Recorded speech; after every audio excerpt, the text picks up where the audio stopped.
Today, in this video, I am going to give you a beginner's guide to VAT. There are several reasons why your business may choose to register for VAT.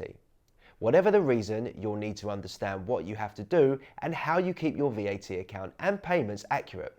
And this simple guide is here to help. I'm Mitch Hahn and welcome to Nordens TV.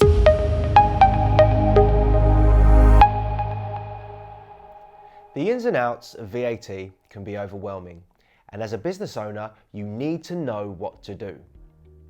VAT, which is short for value added tax, is a tax on the sale and purchase of business goods and services. If you are registered for VAT, you will collect information on the amounts of VAT charged to your customers and the amounts that you have paid out. The balance between these two figures is either reclaimed by your business or paid out to HMRC, usually on a quarterly basis. So, when should you register for VAT? Once your company's taxable turnover is £85,000 or more, or if you expect the figure to exceed this threshold during any rolling 30-day period, you must register for VAT. You also need to register if your sales are VAT exempt and exceed £85,000, but you purchase from EU suppliers that are VAT registered. You should speak with your accountant, as there may be a benefit to registering even when your taxable sales have not yet reached the threshold. A couple of examples are, if your taxable sales are approaching £85,000 and you have not kept complete VAT records, HMRC will impose financial penalties if you fail to register when you should. On a positive, you may be investing in your business and have a lot of VATable costs that you wish to claim back the VAT on, which will help your cash flow. There are 3 different rates of VAT in the UK currently. Standard rate VAT, which is 20%. This is the rate paid of the majority of goods and services. Reduced rate VAT, which is 5%. Certain items and service attract the reduced rate of 5%. These include home energy and some children's goods. And zero rate VAT, which is obviously 0%. This includes children's clothes and a lot of food items. Some goods and services are also VAT exempt, including postage stamps, education, training, and insurance products. It's crucial to keep proper VAT records, as they may be needed to support the information given on your VAT returns. So what does that mean in practice? Records can be electronic or paper-based and must show the VAT figure as a separate amount. A record of all transactions involving VAT must be contained within a separate VAT account in your books and provide a clear and accurate record of VAT activity within the business. Records that you will need to keep include VAT invoices and receipts, debit and credit notes, business goods taken for personal use, bank statements and cash books, and paying in slips and checkbook stubs. Sales invoices and credit or debit notes should include your VAT and company registration numbers. If a customer returns goods and the invoice value changes, you will need to issue a new VAT invoice.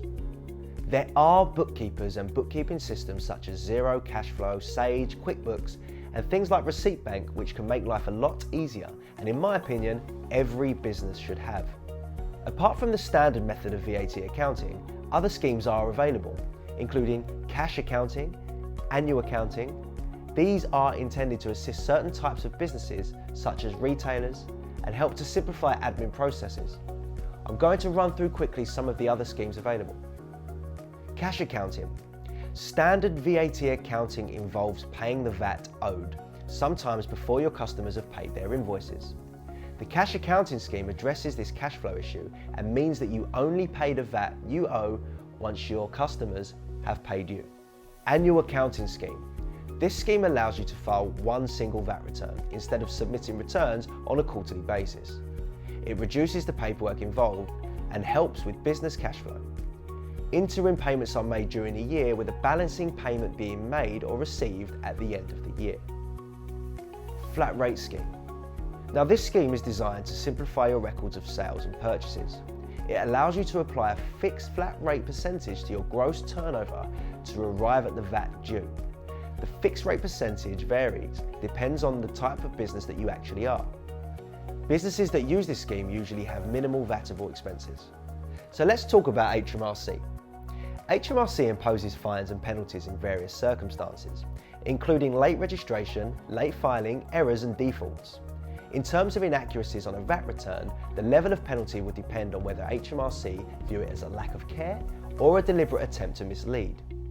In some cases, penalties can be up to 100% of the tax due.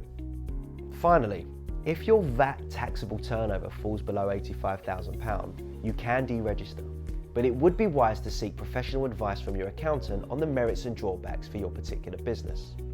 Cancelling is unlikely to be a good idea if you generally reclaim VAT on your VAT return, if the drop in taxable sales is believed to be temporary or most of your customers are registered for VAT.